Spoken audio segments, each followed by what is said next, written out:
Hi, Chris. Um, Hi. Thank you for coming, and I Thanks for having me. and I would just like you to start by telling us a bit more about yourself. Okay, well, I'm 34 years old, so nearing the end of my cricket career probably, not as young as I used to be when I first started playing. I grew up in Cape Town in South Africa, so I went to school and university there. Always loved playing cricket. Both elder brothers and my dad were heavily involved in the game, so I grew up watching them. And after university, I decided to come over to Wales, to Cardiff, to play, and I've never left. I'm happily married with two little girls at the moment, and just enjoying the beautiful Cardiff weather at the moment.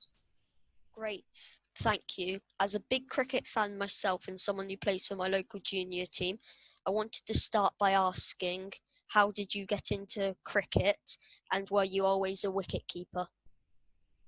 Yeah, like I said, I grew up with two older brothers who were keen cricketers, and so was my dad.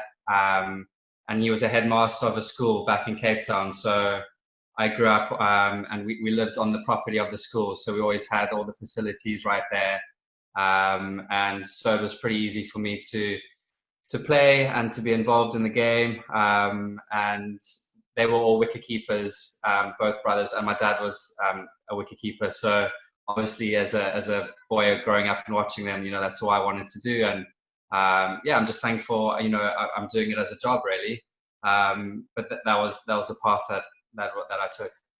Now, I would like to hand over to our journalist, Olivia Montgomery. Okay, thank you. My question is, what was it about in cricket that attracted you to play for Glamorgan, and were there any other counties in for you? Um, I'll be honest. I grew up in Cape Town, and my dream was to always play for South Africa. And things didn't quite work out there, and I had a British passport. So I think what attracted me here was just the opportunities, and the fact that everything's on merit and there's not a lot of politics in sport. So I knew if I came over and I did okay, that I would have a better chance than maybe playing in South Africa. And when I came over, I think I was living in Bournemouth at the time, so I was trialing for Hampshire, and they were also quite keen on me. But there was an offer from Glamorgan on the table quite early on in the year, and I really enjoyed my time in Cardiff. So it seemed like quite an easy option at the time. And so since I've signed, I think there's been a few counties that have inquired, but like I said, it's nice to have a home away from home, and that's what I felt here. So I've always kind of felt like if I was ever going to win a trophy, I'd always wanted to be with Glamorgan. I would like to pass to Olivia Finch. Thank you, Jack. Hi, Chris. Hi. When I was researching into the cricket game a bit more, I found some articles which mentioned tricks that the bowlers might do to create an illusion for the batsman. And one of which was they spat on the ball to make it look shiny. However, obviously that can't be done now because of the pandemic and hygiene and everything. So will that affect, will that like make it easier for the batsman? And what other ways has the pandemic affected the game? Yeah, I mean, I guess spitting on the ball, it's not just an illusion. It actually does make the ball swing quite predominantly. So the fact that, bowlers won't be allowed to do that now will definitely make it easier for the batsman. I guess there are other ways to try and shine a ball. I think you can use sweat maybe, or sun cream. So they might be trying those things, and everything else is illegal. And we're still finding out now how the game's going to change, but I'm hoping that it goes back to normal in every single way. Even if we play just for 2 months this year, I hope it'll just be a proper game, and there won't be like certain rules in place that you have to be a certain amount of space from someone, or so hopefully for everyone's sake it goes back to normal. And I think apart from the saliva on the ball, hopefully there won't be any other changes. Now I would like to pass to Emma Hewson. Hi, my question is, who would you like to play with and against in your career? Oh, wow. Well, I'm not sure if you heard about the 100, but that was a competition that was supposed to happen this year. And it's obviously been cancelled due to COVID-19. And there were some great players playing in that. In our team, we had Kane Williamson, who's the New Zealand captain, and people like Maynard, who I'm quite good friends with already. So I was looking forward to playing with them. But, being from South Africa, I guess, someone like an A.B. de Villiers would have been great to play with. We had the pleasure of having Dale Steyn a couple of years ago play for Glamorgan, and he was someone I kind of grew up watching. And to keep to him bowling 90 mile an hour was pretty cool. So maybe to play with either of those two again would be kind of neat. I would like to pass to Dawson. Hi, Chris. My question is, if you hadn't played cricket, is there any other sport that you would have excelled in and been interested in to play, possibly professionally? I think I grew up playing sort of all sports. I loved anything, golf, rugby, squash, hockey. So I don't think I was good enough to play any of them professionally. But I mean, if I had to pick, I do love my golf. So if it wasn't cricket, then that would definitely be number one. Now I'd like to pass to Emma Latchford. Hi, my question is, what is your proudest cricketing moment? Oh, good question. I think in 2013 we made the Lord's final, and I just sort of broken into the team, and we had a really, really good side at the time. I grew up and the only thing I knew about county cricket was the Lord's final, and I knew it was quite famous. So to play in that, and my mum flew over for the week, so to have her there watching, and she's a massive cricket fan as well. That was, I think, something that I'll probably look back on my career and think, wow, that was pretty amazing. Over to Josh. Hi, Chris. My question is, in your role as captain for Glamorgan, what are the benefits and challenges that this has brought to your game as a cricketer? I think as a wicketkeeper and as a batter already, you've got quite a lot on your plate. So taking on the captaincy was always going to be a challenge as well. But the coach that we've got at the moment did the same thing when he played. So I think he realizes the challenges of it, and he tries to take a lot of pressure off me where he can, just with like man management stuff and talking to players. And so he'll try and do as much as he can to kind of alleviate my workload. But the other side of it is, I guess, as wicketkeeper, you're always thinking as a captain anyway. So it did come quite naturally to me. Just being given the title, I think didn't change much, because you're always thinking about, bowling changes and field placing. And so in that regard, it was actually just quite normal. And I feel like as captain, the responsibilities made me focus a bit more on my game and sort of made me take a bit more responsibility when I'm batting. I don't feel like I'm just batting for myself. I feel like, it's more like a team thing.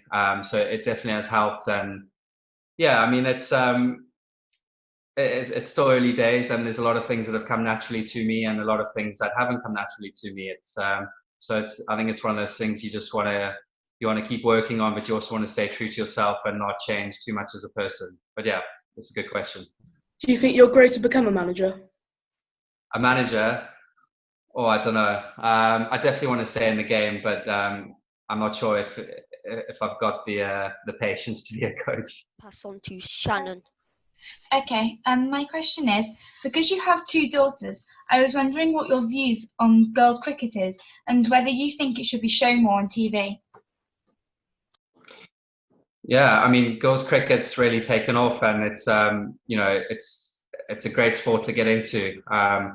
My wife was a very good netballer, and I think she said she would have loved to have played more cricket when she was younger, but I guess there wasn't just the funding involved, and I mean, I would love them to play. You know, if they're keen to play, that's definitely something I'd like them to get into. And yeah, I think there's quite a lot on TV, especially with the T20 stuff. But there could always be more. I mean, there's such a big following for it. And I mean, it's always good to watch and see what the differences are between the men's game. And it's getting better and better. So, I mean, you can imagine in a few years' time, or when my daughters are sort of 20 years old, how good it's going to be. So it's really exciting. Could we have Freddie now? Who do you admire the most in cricket?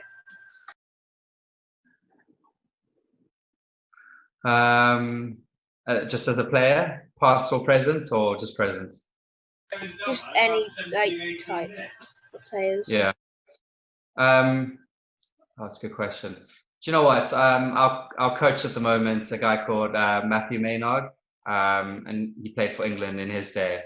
And I admire him a lot, just the way he thinks about the game and his philosophies. And, you know, coaching can be quite stressful, and he's very relaxed and good manager. You know, you can go for a coffee with him as well as just, you know, have a session training with him. So he's someone that I definitely look up to, and, you know, he's been through a lot in his personal life as well. And he's definitely a role model. To Poppy now. Hi, so as a young person, many people inspire me. So my question for you is, when growing up, who inspired you to become who you are today? I think when I was very young, probably my dad and my two elder brothers inspired me to get into the game. You know, my brothers were a lot older than me, so I almost had like 3 dads in a way. So I really looked up to them. And then I kind of went off cricket a bit through school. And then when I went to university, I had 2 very good coaches there, both very different. First coach was a guy called Hilton Ackerman, who was kind of a lot older and, you know, would be a bit more philosophical, and just you could chat about the game with him. And then we had a guy called Gary Kirsten, who went on to coach India. And they were both pretty inspirational for me just when I needed some guidance, because I was kind of thinking about not playing anymore and, you know, going into something else. And they both kind of believed in me. So I took the decision to come over to the UK on kind of their guidance and give it a go. So yeah, I can maybe credit my family for really early on, and then those 2 coaches when I got to about 18, 20 years old. Could we pass on to Amy now? Hi, my question is, where has been your favourite place to play cricket, either the grounds or the place in the world? I mean, I think growing up in Cape Town, the ground there is called Newlands, and it's got the backdrop of Table Mountain, and that's a pretty beautiful cricket ground to play at. So that would definitely be up there. But yeah, like I said earlier, playing at a Lord's final, you know, the home of cricket with all the history, and you know, having my mum there and playing in a final was pretty special. So yeah, one of those 2. Now, could we have Katie? Hello, my question is, after having a trapped nerve in your back in 2016, how did you motivate yourself into playing again? Yeah, that was sore. That was really sore. And I mean, I think I spent, you know, a couple of months just not being able to move, and just being vertical and lying down and not being able to drive. So it was quite a tough time.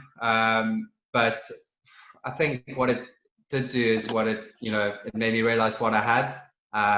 You know, they say you don't know what you have till it's gone, and the thought of not playing cricket for half a year is, well, it's a bit similar to what's happening now. But, you know, I was out of the game, and all your friends are playing and all your teammates are playing, and, you know, we were in the semi-final of the competition, and it made me really wanted more, I think. So, you know, when that season ended and the next season came, I was definitely motivated to play, because I realized how fickle sport can be, and how quickly your career can go. So it really made me not take things for granted. And, you know, the following year was probably the best year that I had to date. So yeah, it was obviously a tough time, but it did make me appreciate things. Can we have Jack Clark? Hi. My question is, how did you find the transition from living in South Africa to the UK, and what are the differences? I mean, I think culturally it's quite similar. South Africa to the UK, you find a lot of South Africans coming over and working in London and adapting quite easily. I mean, the main thing was all my family was back in South Africa. So, adapting to being on your own and, having to fend for yourself was obviously the biggest change. The first couple of years, I definitely got a bit homesick. But luckily with cricket, you can kind of go home in the winter. So I would spend the winters in Cape Town, which probably helped. But having, got a family here now and settled down here now, it's almost like, I guess, my new home. But I think culturally they're quite similar. And I've been over to the UK a few times before coming over then, so I kind of adjusted anyway. So the difference wasn't too big. We have Alice. Hi. My question is, when you're batting, how do you stay level-headed, and when the times get hard, how do you try and fight against that and not get down on yourself? And when it's really good, try not to get carried away with that. Thank you. Yeah, good question. I think batting can be really difficult sometimes, just because it's just you and your mates out there, and there's 11 of the opposition, and they're all trying to intimidate you and get you out. So it's important that you stay in your bubble. And like you said, if you're not batting well, kind of make sure that you don't show that. And if you're feeling really good, also make sure that you keep yourself on the ground a little bit. I think it's really hard in the T20s and the things like that happen really quickly, and you can feel under pressure, and the game's going by and you're not doing much. So a good player once said to me, just make sure you think small under pressure. So when you are feeling really frustrated and under pressure, you don't do anything rash. You just think small, which is get off strike, get a single, get to the other end, compose yourself, and then you might get a boundary in the next ball, and then everything's back to normal.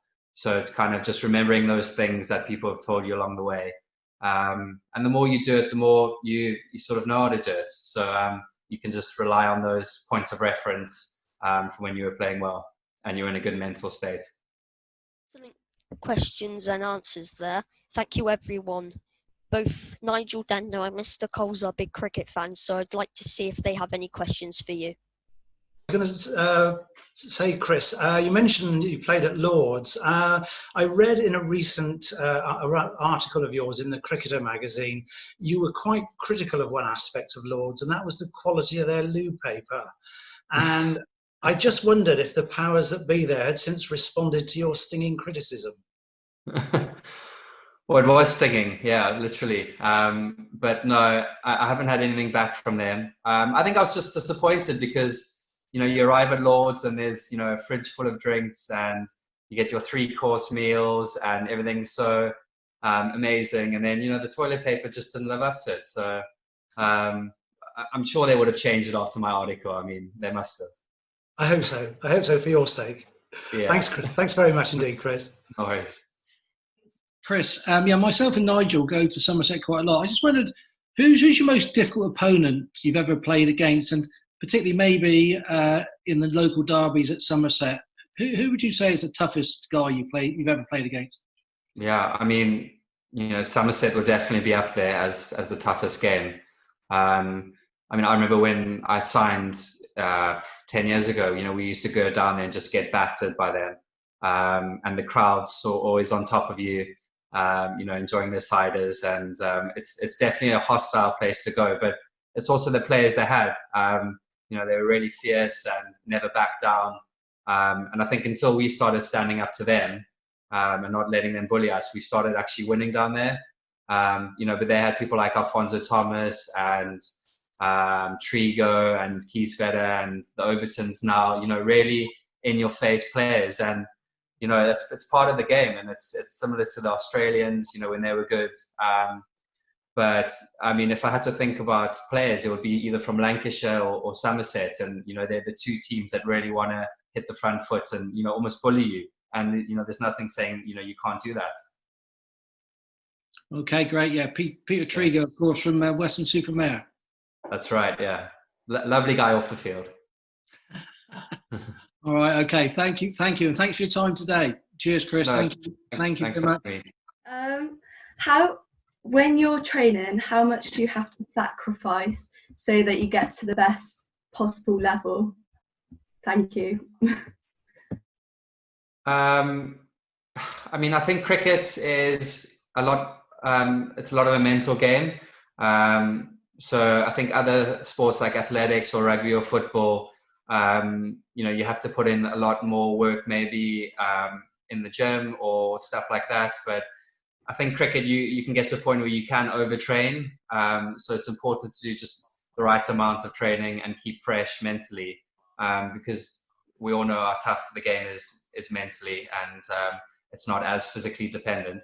But I mean, we train a lot, and people have sacrificed a lot of time throughout the winters. I mean, we start training in November for a March start, so it's a long pre-season, and especially guys with families, we training every morning of the day. So I think because the games are so long as well, our sacrifice is more in the season with the games. That's where the real sacrifice comes in cricket. Hi, Chris. As a child, my dad took me to watch Gloucestershire play, and Viv Richards and Joel Garner were playing, and I remember being incredibly bored all day, actually. My dad being really disappointed that I wasn't enjoying the atmosphere. I like it a lot more now. How would you encourage youngsters who might not like cricket to get engaged in the game and enjoy it more?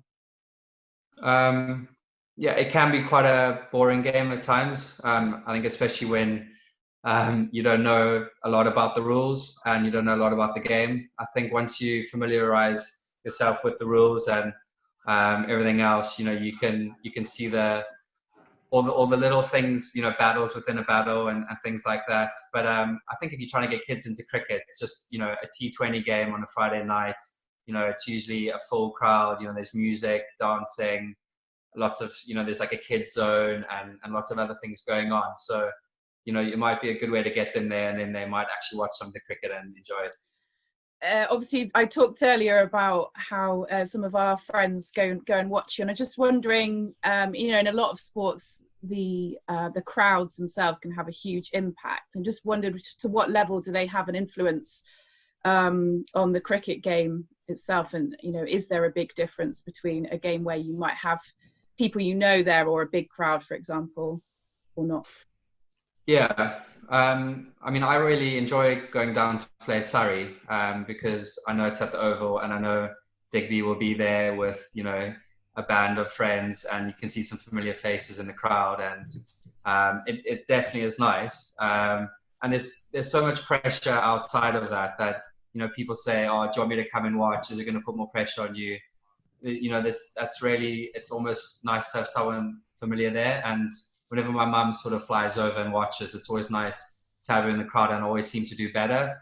But yeah, you can definitely go to some grounds around the country. Like I said, you go to Somerset or Chelmsford on a Friday night, where you get all the West Ham football fans bored in the summer, just wanting to abuse you on the boundary. So, you can get some really hostile environments that actually aren't that nice to play in. And it's always nice to play at home, I guess, when you've got a full crowd, and it definitely does help. I think that is everyone. So I just wanted to thank you again for giving up your time. I know it's difficult during lockdown, especially juggling families and that sort of thing as well. So thank you for giving up your time. It's been really fascinating to hear about your career and your drive in cricket. And we've got, as I said, a couple of big fans. And Alice in particular is a very keen cricketer, as is Jack. So thank you very much, and thanks to Jack as well for hosting today. And enjoy the rest of your evening. Thank you. Yeah, well, thanks for having me, and all the questions were really, really good.